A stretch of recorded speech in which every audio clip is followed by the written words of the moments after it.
ඔබ සැමෝම පිළිගන්නවා ෆර්විස් මාරුෆ් YouTube channel එක සමග අද අපේ segment එක chat with champions අපි ගිය පාර එපිසෝඩ් එකේ අපි කතා කරා චමින්ද වාස් කියන ක්‍රීඩකයාත් එක්ක අද අපි කතා කරන්නේ මාත් එක්ක පොඩි කාලේ ඉඳලම ජාතික කණ්ඩායම ඒ වගේම පාසල් කාලේ ඉඳන් ක්‍රීඩා කරපු ක්‍රීඩකෙක් ගැන ඕක ගැන යමක් කියන්න මට තියෙනවා නම් ඒ ඇවිල්ලා ඔහු ලංකාවට කළ තියෙන සේවය ඉතා ඉමහත්. ඔහු ළඟදී විශ්‍රාම ගියා ඉන්ටර්නැෂනල් ක්‍රිකට් වල. නමුත් තාමත් ඔහු ඩොමෙස්ටික් ක්‍රිකට් ගහනවා. ඒ තමයි අපේ උපුල් තරංග. උපුල් බොහොම ස්තුතියි අද එපිසෝඩ් එකේ මාත් එක්ක එකතු වුණාට. ඉතින් මේ දවස්වල මොකද කරන්නේ? මේ දවස්වල මම පහුගිය මාස දෙකක් විතර අපේ ක්ලබ් තරඟ පැවැත්වුණා. මම NCC ක්‍රීඩා සමාජය වෙනුවෙන් ක්‍රීඩා කරා T20 තරඟාවලියත් ඒ වගේම 3 දින තරඟාවලියත්. දැන් මේ දිනවල කිසි තරඟාවලියක් නැහැ. ඒනවාට ලබන මාසේ මුල ඉන්දියාවේ ආයෙත් අපේ රෝඩ් සේෆ්ටි එකේ එක ටූර්නමන්ට් එකක් තියෙනවා. ඒකට සූදානම් වෙනවා. සුවිශේෂ කඩිනමක් එක්කනේ තමයි ශ්‍රී ලංකාවේ NCC සමග NCC කණ්ඩායමට මම හිතන්නේ ඒ ගැන පොඩ්ඩක් මතක් කරා නම්. ඔව් ඇත්තටම මම විශේෂයෙන් 3 දින තරඟ ක්‍රීඩා කරන්නේ මට 3 දින තරඟවල ලකුණු 10ට තව ලකුණු 200ක් විතර අඩු. මම දන්නේ ඒකින්ද තමයි මම මේ තරඟට ක්‍රීඩා කරන්නේ. ඔව් අපි උපුල් තරඟ ගැන කතා කරොත් අපි දන්නවා ඔහු ජාතික කණ්ඩායම නියෝජනය කරා තරඟ සෑහෙන ප්‍රමාණයක් ජයග්‍රහණය කෙරෙව්වා.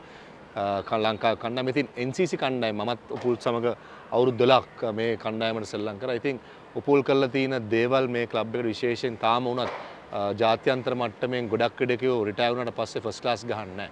නමුත් උපුල් මේ අපේ කණ්ඩායම කිව්වේ NCC කණ්ඩායමට විශේෂයෙන් කරන සේවය මම හිතන්නේ ඉතා ඉමහත්. ඉතින් මම බලාපොරොත්තු වෙනවා ඔහුගේ ලකුණු දෙක ඉක්මනටම ලබා ගන්න පුළුවන් කියලා. උපුල් පොඩ්ඩක් අපි කතා කරමු අපි ක්ලබ් ලයිෆ් එක ගැන. අන්දන අපි දෙන පොඩි කාලේ ඉඳලා ගැව්වා. හැබැයි 2003 ඒවා NCC එකට ආවේ මම ආවේ 2007. NCC එක කොයි වගේ සපෝට් එකක් දීලා තියෙනවද ඔයාට මේ තැනට එන්න? මම හිතන්නේ මුලින්ම මම NCC එකට ආවිදියා කිව්වොත් එහෙම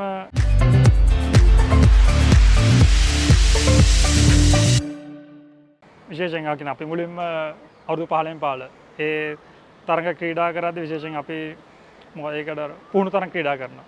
ට්‍රයල් තරඟ. මම අපි ගොඩක් වෙලාවට ක්‍රීඩා කරන්නේ NCC ක්‍රීඩා සමාජයේ.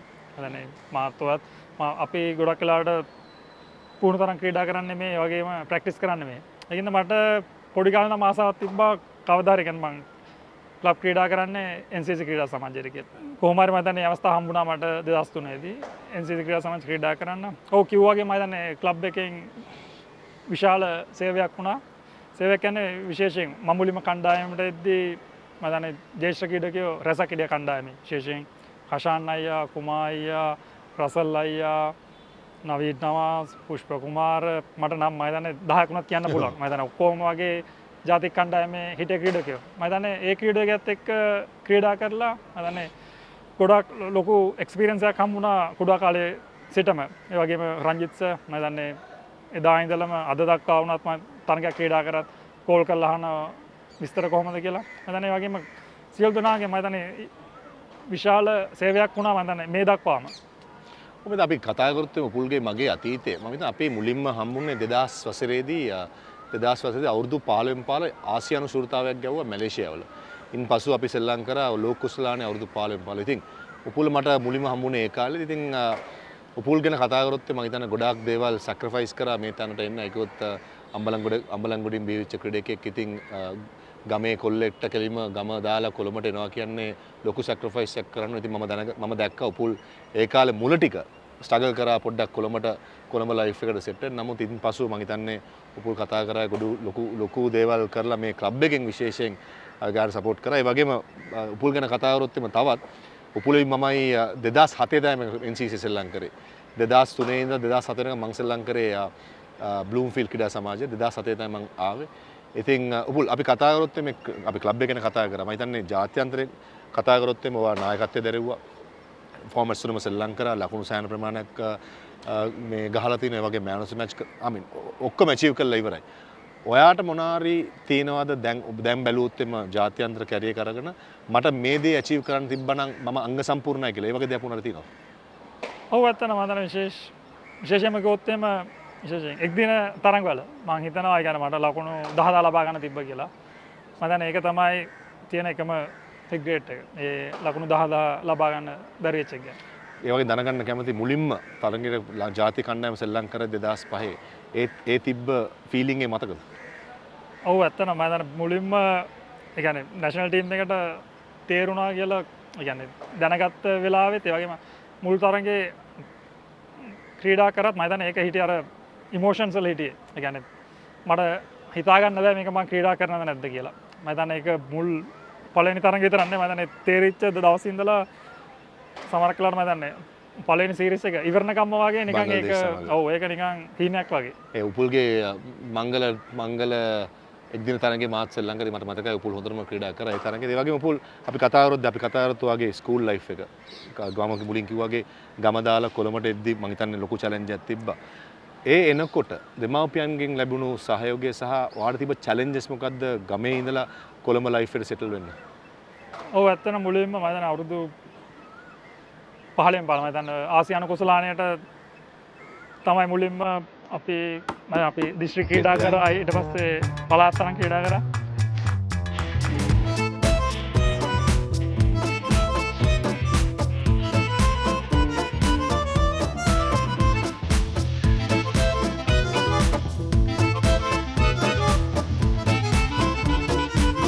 ඒකෙත් මම පළාත් තරඟේ තමයි මට මුලින්ම හම්බුනේ. මම අපි ක්‍රීඩා කරද්දී ඔයාලා මතකද දන්න ඔයාගේ මුලින් බෝල් කරේ නැහැ. රොයල් එකේ ගැහුවේ. රොයල් මැච් එකේ. මම බැට් කරලා කොහමරි මම එතකොට 80ක් විතර නොට් අවුට්. 80ක් විතර නොට් අවුට් එකකින් මම කැප්පේ දාගෙන බැට් කරේ. ඔයා බෝල් කරේම නැහැ මුලින් ඉඳලා. ඊට පස්සේ ඔයා ඕවර් 30 ගාන විතරගේ තමයි ආයේ බෝල් කරන්නේ. මම ඒකෙන්ද හිතුවේ නෑ අපේ අයියෙන් දාන්න කෙනෙක් කියලා. මොකද ඒකෙන්ද මම හෙල්මට් එක ගත්තෙත් නැහැ. කැප්පේ දාන්න ගැහුවා. ඒකද මම ඊට පස්සේ මම විකට් කීපරේ මම හිතන්නේ ගිහාන් හිටියේ. මම ගිහාන් තමයි ගිහාන් ඉස්සෙල්ලාට අපේ තව හොඳ ක්‍රීඩකයෙක් කාන්ත පීතර සෙල්ලම් කරා. මම ගිහාන්ගෙන් ඇහුවා කොහොමද කියලා මෙයා ගිහාන් කොහොම නෑ නිකන් මීඩියම් එකේ දාන කෙනෙක් කියලා. මම එහෙම කැප් එක දාගෙන එහෙම බැට් කරා. මට මතකයි මුල් ඕවරේ මම බවුන්සර්ස් දෙකක් දැම්මා මට. ඒ දෙක ගියා මාර හයියෙන්. මම ඊට පස්සේ හෙල්මට් එක ගත්ත එක නෑ. ඒක මට හොඳටම මතකයි මොකද ඔයා බෝල් කරේ නෑ මුල් ටිකේ. මට මතකයි ඉතින් ඒ තරගේ පන්දුවේ නැත්තේ මට කිව්වා බෝන්නේ නැහැ. ඒ කියන්නේ මම ඒක ට්‍රයල් මැච් එක නිසා මම හිතන්නේ ඒ ටීම් එක මං හිටියා. යන ටූර් එකේ. ඉතින් එකපාරම මම හිතන්නේ අනිත් අර chance එකක් දෙන්නේ කියලා උපුල්සා තව ක්‍රීඩකයෙක්ට ඒ වගේම චන්දිම ප්‍රසාද්. චන්දිම ප්‍රසාද් කියලා ගාල්ලෙන් බිව්ච්ච තව ඕපනර් කෙනෙක්. ඉතින් උපුල් සහ චන්දිම ප්‍රසාද් කියන්නේ අපේ 96 කළු අයියා සහ සනත් අයියා වගේ. හැම බෝල්ටම ගහන දෙන්නෙක්. ඉතින් එවැනි අවස්ථාවකදී මම අර අපේ සිංහලෙන් කියන ෂුවර් කෑල්ල නිසා මම පන්දු යවන්න හදුවේ නෑ. නමුත් ආරම්භයක් ලබා ගත්ත නිසා මම පන්දු යවනකොට ඉතින් මගේ තීරයක් තියෙනවා මම බෝලේ අතර ගත්තම මොන ක්‍රිකට් එක ගියොත් මම තදර සෙල්ලම් කරනවා. ඉතින් එවැනි අවස්ථාවක් තමයි ලැබුණේ. හැබැයි උපුල් ගැන ඒ තරගේ කතාවට මට මතකයි රාජකීය විද්‍යාලේ සෙල්ලම් කරේ අපි. ඉතින් මේ වගේ මතක සටහන් රසක් තියෙනවා. ඒ වගේම අපි කතා කරොත් උපුල් තිබ්බ චැලෙන්ජස් අපිට ඒ ගැන කියමු. ඒකත් විශේෂයෙන් අපේ දෙමව්පිය බලන් ඉන්නවා මේ ගමේ දැන් අපේ ගමෙන් එන ක්‍රීඩකයන්ගේ දෙමව්පියන් මේ ප්‍රෝග්‍රෑම් බලනකොට ඔයාලට කියන්න පුළුවන් දෙමව්පියන්ටත් පණිවිඩයක් ඔයාගේ තිබ්බ චැලෙන්ජ් කොහමද දෙමව්පියන්ට ළමයින්ට දෙන්න පුළුවන් සපෝට් එක මොකක්ද කියලා. ඔව් ඇත්තටම මුලින්ම විශේෂයෙන් ඒ කියන්නේ අපි මෙහෙට අර මං කිව්වා වගේ ප්‍රොවින්ෂල් මැච් ඉවරනාට පස්සේ මේ ස්කොඩ් එකක් තේරුවා. ඔව්. මම දන්නේ මෙහි ශ්‍රී ලංකා ක්‍රිකට් ආයතනයෙන් ඒක තේරුවා. ඒක මම දන්නේ ප්ලේයර්ස්ලා තොරණ කලින් පුහුණු තරඟ පැවැත්තුවා. මම දන්නේ ඒකෙදි ලොකු චැලෙන්ජ් එකක් වුණා. මොකද ඒකද මම එතකොට කොළඹ ඇවිල්ලා තිබ්බට එහෙම තනියෙන් ඇවිල්ලා නැහැ. ඔව්. සාමාන්‍යයෙන් ඇවිල්ලා. මොකද එතකොට ගොඩක් වෙලාවට දැන් පුහුණු තරඟ තියෙද්දි කෝල් කරලා කියන්නේ මම දන්නේ අපේ නැන්දලාගේ ගෙදර ෆෝන් නම්බර් එක තමයි මම දීලා තිබ්බේ. මොකද අපේ ගෙදර ඒ දවස්වල ෆෝන් එකක් තිබ්බේ නෑ. ඒ දවස්වල හෑන්ඩ් ෆෝන් එහෙමත් සෑහෙන අඩු වෙනදා. කෝල් කරාම කියන්නේ ඉතින් මේ දවස්සේ පුහුණු තරඟයක් තියෙනවා මෙහෙම එන්න කියලා. එහෙම වෙලා තමයි එතකොට ගොඩක් වෙලා සමහරක්ලාට අපේ අයියා කෙනෙක් ඉන්නවා නෑදෑයනේ. එයා වැඩ කරේ වරායේ. මම එතකොට ගොඩක් වෙලාවට එයා වැටෙද්දි එයාත් එක්ක තමයි එන්නේ. එයා උදේ 4ට විතර බස් එක නැගලා එන්න ඕනේ. ඇවිල්ලා මාව ග්‍රවුන්ඩ් එකට දාලා තමයි ආ යන්නේ. ඒ වගේ තිබ්බ ගොඩක් විශේෂයෙන්ම තව අපේ ගාල්ලේ ක්‍රීඩකයන් කීප දෙනෙක් හිටියා. විශේෂයෙන් මම මතක් කරන්න තව අපේ අර ඔයාලට මතකද දන්නේ දිනුක සෝම්පාල කියලා කෙනෙක් හිටියා. ඔහුට වෑන් එකක් තිබ්බා. ඒකට ගොඩක් වෙලාවට අපි තිබ්බම ඒගොල්ලෝ කතා කරලා අර ඒ දවස්වල චන්දිම මම දිනුක ඔය වගේ තව 5-6 දෙනෙක් විතර එහෙන් එනවා. ඒකට අපි ඔක්කොම ගාලු පාරේ සෙට් වෙලා ඉඳලා ඒ වෑන් එකෙන් එන සමහර අවස්ථාවලදී. ඔව් විශේෂයෙන්ම දැන් වගේත් නේ මම හිතන්නේ ඒ කාලේ ටිකක් ඒ අවුස්ට්‍රේෂන් එක්කෙනෙක් ඇවිල්ලා මෙහෙ සෙල්ලම් කරන කෙනෙක්ට එච්චර ලේසි වැඩක් නෙමෙයි. මොකද ගොඩක් වෙලාවට උනත් සමහරලාට දැන් කට්ටිය කියනවා දැන් නෝමල් විදිහට ගියොම කියනවා ඔයගොල්ලෝ ගියාට තේරෙන්නේ නැහැ කොළඹ කට්ටිය තමයි ඔයගොල්ලන්ට සිලෙක්ට් කරන්නේ ඕ නිකන් ගහන ප්‍රැක්ටිස් මැච්. හැබැයි උනාට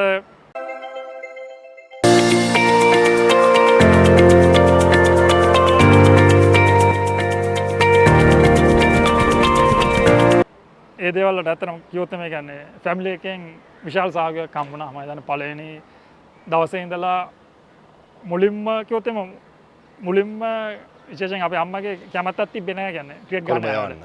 ඒකටයි මොකද විශේෂයෙන් පාසලේ වැඩ කටයුතු පාඩු වෙන හින්දා. හැබැයි වුණාට මං පාසල් තරඟවලත් ඒ වගේම ප්‍රොවින්ෂල් මැච් වල හොඳින් ක්‍රීඩා කරපු හින්දා මේකට සිලෙක්ට් වෙන හොඳ ඊට පස්සේ මම දැන් ඔවුන්ගේ ඒ කියන්නේ සහයෝගය තිබ්බ මුලින් ඉඳලම අර එක මේක තිබ්බ ඒගොල්ලෝ හිතුවා සමහරවිට මං ඉගෙනීම නැති කරගන්නේ කියලා. හැබැයි ගෙදර කට්ටියකින් ඒ සහයෝගය මම දැන් 100%ක්ම ලැබුණා කුඩා කාලයේ සිටලා. ඒත් මට කියන්න තියෙන විශේෂයෙන් අවුස්සේෂන් ගත්තම සෑහෙන ක්‍රීඩකයෝ ඉන්නෝ දක්ෂ ක්‍රීඩකයෝ. දැන් නිකන් මම උදාහරණයක් ගත්තොත් අම්බලන්ගොඩ තව මොකද මම අම්බලන්ගොඩ ගැන දන්න හින්දා. ඒ අම්බලන්ගොඩ ගාලේ තව සෑහෙන විශාල ක්‍රීඩකයෝ රැසක් හිටියා. හැබැයි මම හිතන්නේ ඔවුන්ට කියන්නේ ජාතික කණ්ඩායමට ක්‍රීඩා කරන්න පුළුවන් කට්ටියක්. හැබැයි අවාසනාවකටද එක්කෝ ඒ සහයෝගය නැති වුණු හින්දාද සපෝට් කරන කවුරුන් නැති හින්දාද මම හිතන්නේ සියලු දෙනාම වගේ පාසල් ක්‍රීඩා වලින් පස්සේ ක්‍රීඩා කරන එක එච්චරම නැවතුවා. ඒක මේකෙන් තනිකර කියන්නේ පුල් ළමයින්ට කියන්නේ විශේෂයෙන් කොළඹෙන් එළියේ ඉන්න ළමයි එනකොට දෙමව්පියන්ගෙන් ලැබෙන තියෙන සපෝට් එක ලැබෙන තරමට තමයි ඒ දරුවට කොළඹට ඇවිල්ලා සෙටල් වෙන්න ලේසි මාර්ගය නේද? ඒක මම හිතන්නේ සහයෝගය හම්බෙන්න මොකද අපි දැන් ගොඩක් වෙලාවට ගත්තොත් මේක අවුස්ට්‍රේෂන් වෙන්නත් පුළුවන් කොළඹ වෙන්නත් පුළුවන්. සමහරක් ඒ කියන්නේ ෆැමිලිස් ඉන්නවා කියන්නේ සල්ලි වලින් ටිකක් අමාරුයි. ඒකින්ද සමහරක් වෙලාවට ගොඩක් වෙලාවට ඒගොල්ලෝ කරන්නේ ඉස්කෝලේ අර ක්‍රිකට් එක ඉවර වෙච්ච ගමන්ම ඒ ආර්ථික අපහසුකම් හින්දා ඒගොල්ලෝ සමහරලාට අර ළඟ තියෙන අවස්ථාව බලනවා.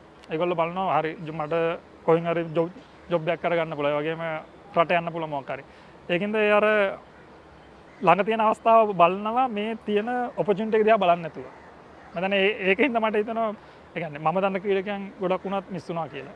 ඒකින්ද අර කිව්වා කියන්න තියෙන්නේ ළමයා මොකක් හරි එකට දක්ෂ නම් විශේෂයෙන්ම ක්‍රිකට් ක්‍රීඩාව ගත්තම දක්ෂ නම් මම දන්නේ ඔපචුනිටිස් කියනේවා දැන් සෑහෙන තියෙනවා. අනිවාර්යයෙන්. මොකද දැන් ක්‍රිකට් ගියොත් එහෙම දැන් ඒ දවස්වල වගේ නෙමෙයි දැන් ලීග්ස් තියෙනවා නැෂනල් ටීම් උනත් තියෙනවා. ඒ වගේම දැන් ක්‍රීඩා කරොත් එයාට ඕස්ට්‍රේලියා යන්න පුළුවන් ඉංග්ලන්ඩ් යන්න පුළුවන්. මම දන්නේ ඒකින්ද ඒක නැති කරන්න හොඳ නැහැ ක්‍රීඩකයෙක්ට. මොකද ක්‍රීඩාවතින් ඉහළට යනවා කියන්නේ විශේෂයෙන් අපේ වගේ රටක ඒ යන එක්කෙනාට හොඳ අනාගතයක් තියෙනවා. ඔව් ඉහළ ස්ථානයකට යන්න පුළුවන්.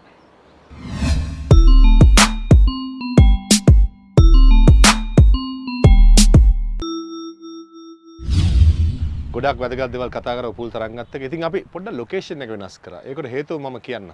මගේ වම් අතේ පැත්තේ තියෙන පිච් එක. මේ පිච් එක ගැන කතා කරොත් එimhe උපුල් තරංගයි මමයි කතා කර දේ තමයි අපි NCC කියන්නේ මගේ උපුල්ගේ තියෙන දෙවෙනි ගෙදර කිව්වොත් මම හිතනවා අපි හරි කියන දේ. ඉතින් මේ පිච් එකේ අපි අවුරුදු ගාණක් සෙල්ලම් කරා, ලකුණු ගොඩක් රැස් කරා, විකට් ගත්තා, අපි දින්න පෙරදුනා. ඉතින් උපුල් පිච් එක ගැන කතා කරොත් එimhe පිච් එක විතර නෙවෙයි ග්‍රවුන්ඩ් එක ක්ලබ් එක ඕන දෙයක්. මේ මතක සටහන් මම හිතනවා අපි නිම කරන්න බෑනේ. ඔව් ඇත්තටම මම හිතන්නේ කිව්වා වගේම ක්ලබ් එකේ අනිවාර්යයෙන් මේක දෙවෙනි ගෙදර වෙන්න ඕනේ. මොකද ගොඩක් වෙලාවට ගෙදරින් එන්නේ මෙතනට. විශේෂයෙන් මං රිටයර් වුණාට පස්සේ වුණත් මම දැන් වැඩිම කාලයක් ගත කරන්නේ මෙහි. විශේෂයෙන් තාමත් ඇවිල්ලා පුහුණුවීම් කරනවා, කට්ටියත් එක්ක ඉන්නවා, මැච් ගහනවා. මම දැන් මේකේ තිබ්බ මතක සටහන් මම දැන් ඒක සෑහෙන ඒක කියා නිම කරන්න බෑ.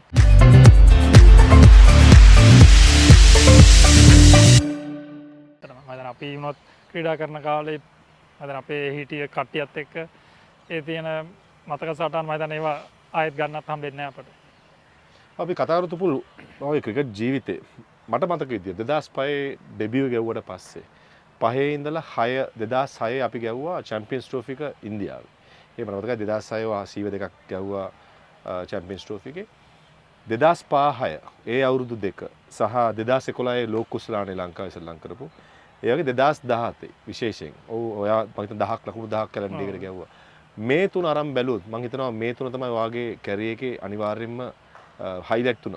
මේ තුනේ මම එකක් තෝරන්න කිව්වොත් ඔයාට මතක සටහනක් හැටියට ඒ කියන්නේ ලකුණු ගහන ගමන් ඔයා දන්නවා මම එදා යනකොට ලකුණු ගහන ෆීලිං එක තිබ්බොත් ඔයා සැටිස්ෆයි වෙන්නේ මේ තුනේ මොකද්ද?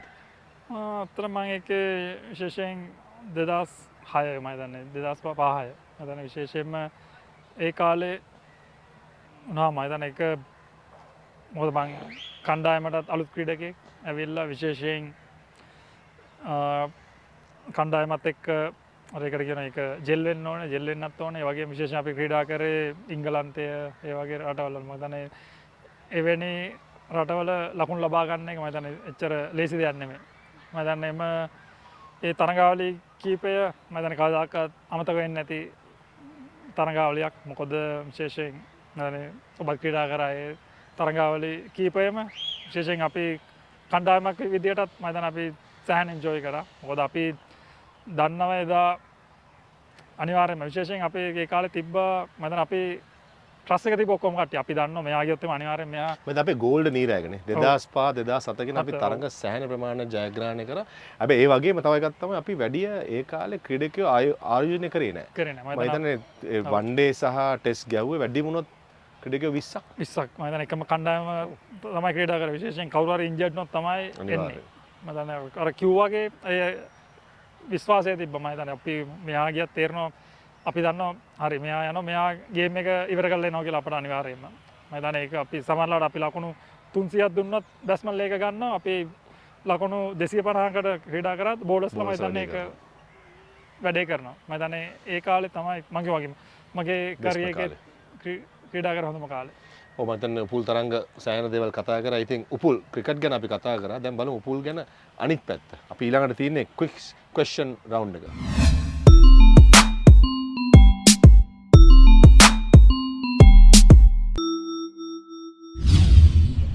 Quick question round. දැන් අපි ඒක බලන් ඉන්නවා. උපුල ලෑස්තිද? ලෑස්ති. අමතක නොවන සිදුවීමක් ඔබේ ක්‍රිකට් ක්‍රීඩාවේ ග්‍රවුන්ඩ් එක මැද. ග්‍රවුන්ඩ් එක මැද මම හිතන්නේ ඔත් හිටිය එක මම හිතන්නේ අන්ඩර් 19 වර්ල්ඩ් කප් එකේ මම හිතන්නේ මම රන් අවුට් වුණා. ඒක මට මතකද දන්නේ නැහැ. ඒක ගැන පොඩ්ඩක් මතක් කරමු. ඒක මම හිතන්නේ හිතා ගන්න බැරි දෙයක්. විශේෂයෙන් ඒක විශ්වාස කරන්න ඒකුත් නැහැ වගේ දෙයක් වුණා කියලා. මම ඒක කියන්න ඕනේ. ඒක පොඩ්ඩක් කතා කරමු. ඒක ගැන කිව්වොත් මම හිතන්නේ සුමල්ක පෙරේරා මායි සුමල්කයි තමයි ඕපන් කරේ. විශේෂයෙන් නැමීබියා එක්ක අවුරුදු 19 පාල ලෝකුස්රාන 2002 නවසීලන්තයේදී මම හිටියේ නන් ස්ට්‍රයික් එකේ සුමල්ක බැට් කරේ. මම හිතන්නේ ඕෆ් ස්පින් එකනේ බෝල් කරා අලුත් බෝලේ. මම හිතන්නේ ඒක සමහරවිට 4 වෙනි ඕවරේ වගේ මැච් එකේ. සුමල්ක දැම්ම ඕෆ් ස්පින සුමල්ක ගැහුවා මෙහෙම ගහපාට බෝලේ ගියා මෙහෙම අනිත් පැත්තට. විකට් කීපර් ටිකක් එන අමාරුවෙන් වගේ يعني මං දැක්කේ නෑ බෝලේ කොහෙද කියලා. විකට් කීපර් නිකන් එන අමාරුවෙන් වගේ මෙහෙම කරේ. ඊට පස්සේ සුමල්ක මෙහෙම පිටිපස්ස බැලුවා. බල්ලා යස් කියලා දුවගෙන ආවා. මම අතට දැක්කම බෝල් එක කොහෙද මාත් දෙව්වා.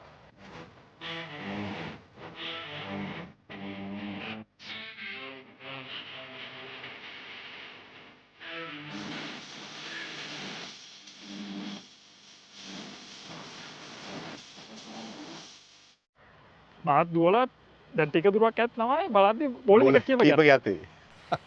දැන් බෝල් එක කීපර් ගියාත් මම දැන් කීපර්ටත් හිතාගන්න බැරුණා. ඒ කියන්නේ මොකද්ද කියලා වෙන්නේ මේ. ඉක්මනට දුවනවද නැත්නම් නිකන් මාරු වෙනවද කියලා. හැබැයි කොහොම හරි අපි දෙන්න මාරු වෙනකම් වගේ ඉඳලා විකට් කීපර් උපුල් තරංග කරනවා. මම රන් අවුට්. මම දැන් ඒක හිතාගන්න බැරි දෙයක්. ඒක මම හොඳට මතකයි. මම ඒ මොහොත වෙනකොට මම හිටියේ ඇතුලේ. මම හිතන්නේ වොෂ්රූම් එකට මම ගිහිල්ලා. කොහොම හරි අපේ පුණුකරු හිටියේ ඕවන් මතාව කියලා සර් කෙනෙක්. එයා කෙලින්ම පොත ගැහුවා පොළොවට. ඊට පස්සේ මම එළියට ඇවිල්ලා අපි බලනකොට තමයි මේ කතාව ආරම්භ ඉතින් ඒ තරම් ගැන කතා කරොත් එමේ 2002 ලෝක කුසලානේ නැමීබියා සමග ඒ තරම් අපි පරාජය වුණා. ඔව්. නැමීබියත් එක්ක පරාජය වුණාම අපිට මම හිතන්නේ ශ්‍රී ලංකා කණ්ඩායම හොඳ කණ්ඩායමක් අපේ හිටියේ.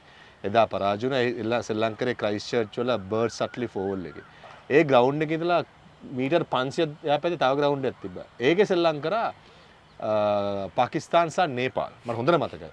එදා දවසේ පාකිස්තාන කණ්ඩායම හිටිය හොඳ කණ්ඩායම. එගලම් පරාදයි නේපාලට. අපි මෙහෙම يعني හෙන දුකෙන් ඇවිදන් එද්දි අපිට පාකිස්තානය ඊට වැඩි දුකෙන් එනවා. ඒක අපිත් යනවා එගලම් උත්තර මැද දෙක පැරලා. ඉතින් ඒක හොඳ මතක සටහන ඉතින් කියන්නේ අපි එම්බැරස් නෙමෙයි මේවා තමයි මතක සටහන. ක්‍රිකට් ජීවිතේ අපි 100ව ගහනවා විකට් ගන්නවා.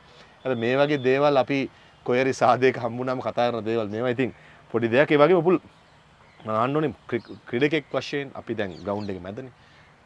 එළියේ අන්ෆර්ගෙටබල් දෙයක් මොනවාරි ඔබට ලැබිලා තියෙනවද ජීවිතේ ක්‍රිකට් ගහනකොට හරි රිටයර් වුණාට පස්සේ හරි දෙකම කිසි දෙයක්?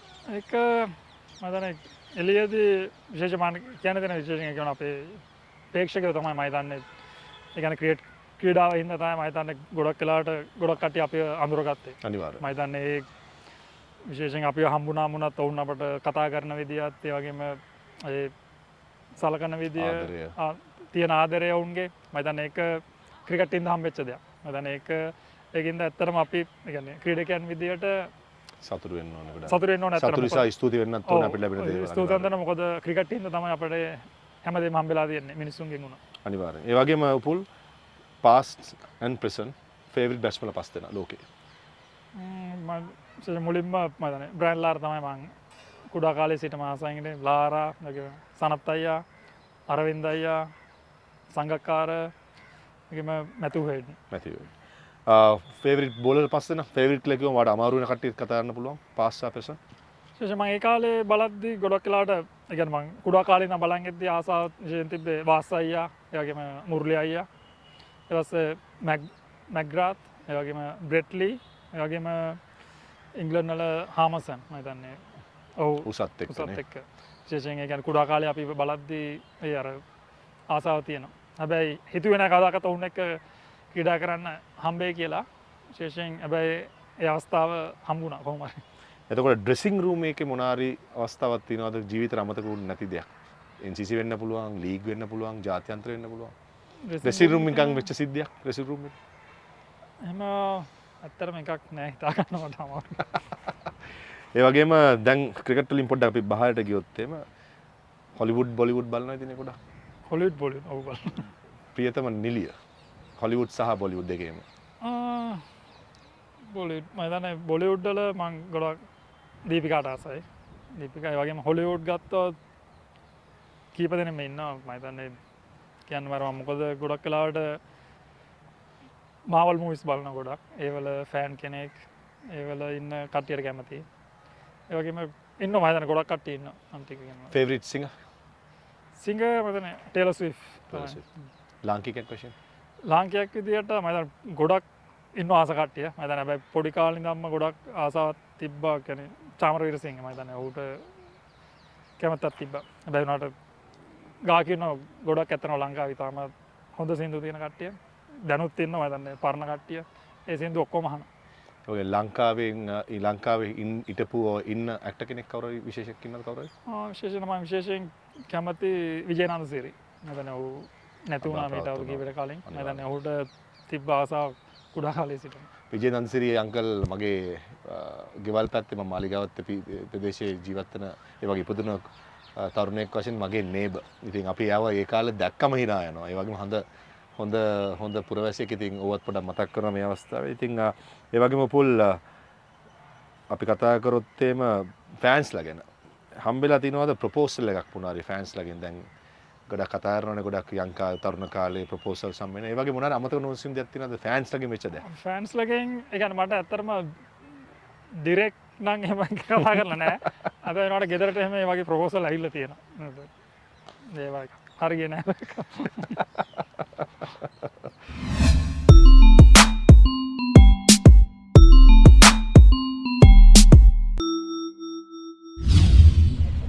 ඔතන අපි අවිත් ඉන්නේ chat with champions වැඩසටහනේ විශේෂ අවස්ථාවට. ඒ තමයි සුපර් ෆෑන්. අපි ගිය එපිසෝඩ් එක අපි දැක්කා චමින්ද වාස් සමග අපිට සුපර් ෆෑන් කෙනෙක් අපි ආරාධනා කරා. අද අපි ආරාධනා කරා එක්කෙනෙක්ට ඔහු මොරටුව සිටේ පැමිණලා ඉන්නේ. ඉතින් ගොඩාක් අපිට ඉල්ලුම් තිබ්බා. නමුත් අපිට තෝරගන්න පුළුවන් එක්කෙනයි. ඒ එක්කෙනා තමයි අමිල ෆර්නැන්ඩෝ මොරටුවෙන්. අමිල බොහොම ස්තුතියි මගේ channel එක ආවට. ඉතින් ඔබට අවස්ථාව තියෙනවා උපුල් සමග කතා බහ දෙන්න. බොහොම ස්තුතියි. ඒ වගේම ප්‍රථමයෙන් මතක් කරන්න ඕනේ සුපර් ෆෑන් විදියට අද මාව මේ අවස්ථාවට සම්බන්ධ කරගත්තට ප්‍රවිස්මාරුප් YouTube channel එකට YouTube නාලිකාවට විශේෂයෙන් ස්තුතිවන්ත වෙනවා. ඒ වගේම මගේ ජීවිතේත් හරි අපූර්ව මතකයක් මගේ ෆේවරිට් ක්‍රිකට් එක මේව ප්‍රෝග්‍රෑම් එකකට සම්බන්ධ වෙන්න. ඒක නිසා මටත් හරි සතුටු දවසක් අද. මම ප්‍රථමයෙන් අහන්න කැමති පුළයගෙන් ප්ලේයර් කෙනෙක් විදියට ඩෙවලොප් වෙද්දි ස්කූල් ක්‍රිකටර්ස්ලා ගොඩක් මේක බලනවා ඇති. ප්ලේයර් කෙනෙක් විදියට ඩෙවලොප් වෙද්දි මුලින්ම ටාගට් එකක් මොකක් හරි තිබ්බද? නැත්නම් මම අනිවාර්යයෙන්ම නැෂනල් කලර්ස් ගන්නවා කියලා මොන හරි ටාගට් එකක් තිබ්බද? නැත්නම් ඒක අන්ඩර් 17 19 ගැහුවට පස්සේ ආපු මේ ආසාවක්ද? නෑ මම හිතන්නේ ඒක මම පාසලේ ක්‍රීඩා කරන්න පටන් ගන්න කලින්ම කියන්නේ පොඩි කාලේ ඉඳන්ම ආසාව තිබ්බ කවදාද ජාතික කන්න ක්‍රීඩා කරන්න කියලා. ඒ කියන්නේ මොකද පොඩි කාලේ අර ක්‍රිකට් බලද්දී තිබ්බ ආසාවයි කට්ටියත් එක්ක තිබ්බ ආසාවයි ඒ වගේ විශේෂයෙන් 95 96 ලෝක කුසලානය ඒක ජයග්‍රහණය කරා මම හිතන්නේ ඊට කලින් 94 අනුපහ වගේ අපේ ජාතික කණ්ඩායම මම හිතන්නේ ඉතාමත් හොඳින් ක්‍රීඩා කරා. මම හිතන්නේ ඒවත් එක්කම කියන්නේ මම පාසලේ ක්‍රීඩා කරන කලින් ඉඳලම ඒ ආසාව තිබ්බා. කියන්නේ කවදාද මම ජාතික කණ්ඩායම ක්‍රීඩා කරනවා කියලා. වැඩියම ඩෙසින් රූම ෂෙයා කරගන්න කැමතිම ප්ලේයර්? මම ඔව් ඩ්‍රෙසින් රූම් මම හිතන්නේ ඔව් මහා මම හිතන්නේ විශේෂයෙන් කිව්වා මහාගේ මෙහෙමයි ගොඩක් වෙලාවට ගත්තම ප්ලේයර්ස්ලා ඉන්න ගොඩක් කට්ටිය. ඒ එක එක්කෙනාගේ සාමාන්‍ය අපි කියන රූටින්ස් එහෙම ගොඩක් වෙලාවට වෙනස් වෙනවා. මං ඉන්න විදිය වෙනස්, තව කෙනෙක් ඉන්නේ වෙනස්. විශේෂයෙන් මහා ගත්තම මම හිතන්නේ මහා සෑහෙන නීට්. ඒ කියන්නේ අපි කියනනේ නීට් කියලා. කියන්නේ මැච් එකට ආවත් ඩ්‍රෙසින් රූම් එකේ හිටියත් මැච් එකේ ආවත් මොකද ඒක ජාතික කණ්ඩායම මැච් එකක් වෙන්න පුළුවන් ඒ වගේම ක්ලබ් මැච් එකක් වෙන්න පුළුවන්. හැබැයි උනාට විශේෂයෙන් මහාගේ රූටින් එක එකයි. මොකද එයා ගහන්නට උදේ 8ට එන්න ඕන නම් එන 8ට. ඊට පස්සේ ඇවිල්ලා වැඩ ටික කරගෙන යනවා. ඒ කියන්නේ විශේෂයෙන් ඒ වගේ කෙනෙක් ඉන්නකොට කියන්නේ මටත් ක්‍රීඩකයෙක් විදියට කියන්නේ මගේ ෆෝකස් එක තියාගන්න සෑහෙන ලේසි මට. මොකද එතකොට අනම්මනම් කියවන්නේ අනවශ්‍ය දේවල් කියවන්නේ. මොකද ඒ කියන්නේ අනවශ්‍ය දේවල් ගැන අපි විරුතාලු කරනවා. හැබැයි උනාට මගේ අර ගේම් එකේ තියෙන ෆෝකස් එක නැති වෙන්නේ.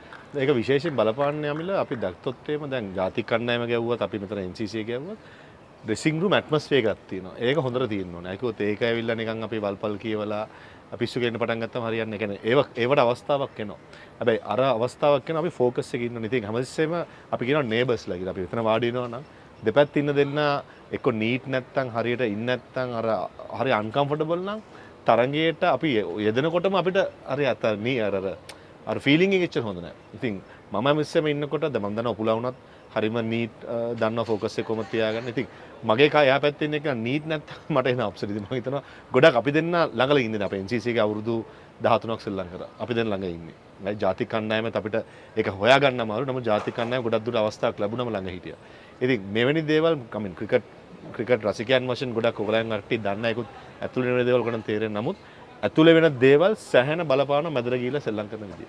ඔව් ඒක ගොඩක් ඒ කියන්නේ ඒ වගේ දෙයක් ඩ්‍රෙසින් රූම් එකකම දැන් NCC එක ගත්තොත් මම හිතන්නේ මම ඒ කියන්නේ මම මුලින්ම මීට අවුරුදු 20ක් වුණා. ඒ පටන් ගත්ත වාඩිලා ඉන්න තැන තමයි තාමත් මම වාඩි ඉන්නේ. ඇවිල්ලා මැච් එකට එළි වගේම නැෂනල් මැච් එකක වුණත් විශේෂයෙන් ලංකාව ක්‍රීඩා කරද්දී කෙත්තාරාමේද ගාල්ලේ නුවර මම ඒ වාඩි වෙන තැන තමයි වාඩි වෙන්නේ.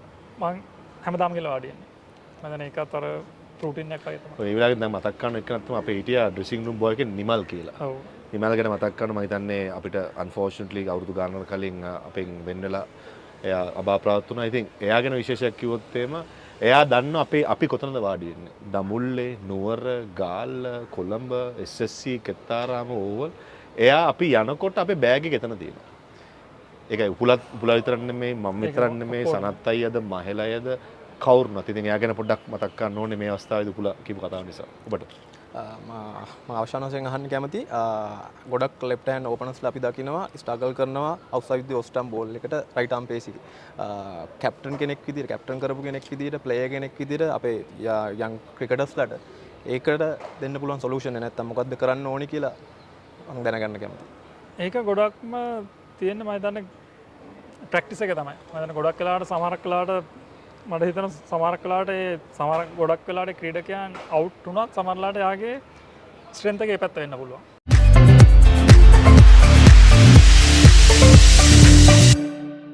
මොකද සමහරක් වෙලාවට එයා රැස් කරන ලකුණු වලින් 70%ක්ම සමහරක් වෙලාවට ඕෆ් එකේම රැස් කරන්න පුළුවන්. ඒකෙන්ද ගොඩක් වෙලාවට ඒකයි. එතකොට අර ප්ලේයර්ට ඔළුවට දාන්න ඕනේ එයා ගහන්න ඕනේ හරි බෝලේ මොකද්ද කියලා. මම හිතන්නේ ඒක ප්‍රැක්ටිස් එකයි ඒ ෆෝකස් එකයි විශේෂයෙන් ෂොට් සිලෙක්ෂන් මම හිතන්නේ ඒක තමයි අපි ගොඩක් වෙලාවට මට හිතෙනවා. ඒ කියන්නේ සමහර කෝචස්ලා ඔක්කොම කට්ටිය නෙමෙයි ඒගොල්ලෝ හදනවා. ඒකින්ද යාගේ එතන ඒ ගහන එක නවත්තන්න. හැබැයි ගහන එක නවත්තන එකෙන් වෙන්නේ යාගේ ස්ට්‍රෙන්ත් එකෙන් යා අයින් වෙනවා. හැබැයි අපි කරන්න ඕනේ යාගේ ස්ට්‍රෙන්ත් එක තියාගන්න ගමම්ම එයාගේ එතන අර ෂොට් සිලෙක්ෂන් කියන එක. ඒක ටිකක් වැඩි දියුණු කරගන්න ඕනේ.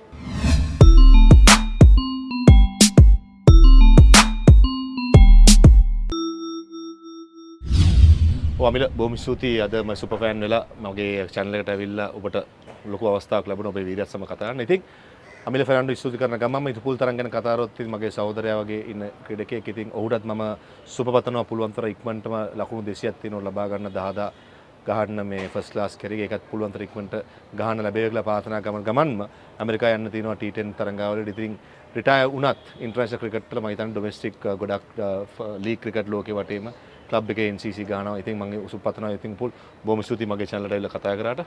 බොහොම ස්තුතියි මට මේ අවස්ථාව ලබා දුන්නට විශේෂයෙන්. ඉතින් අද අපේ නිමා කරන දෙවෙනි එපිසෝඩ් එක ඉතින් අපි බලාපොරොත්තු වෙනවා ඔබ ජොයින් කරගන්න තුන්වෙනි එපිසෝඩ් එක පුළුවන් තරම් ඉක්මනටම.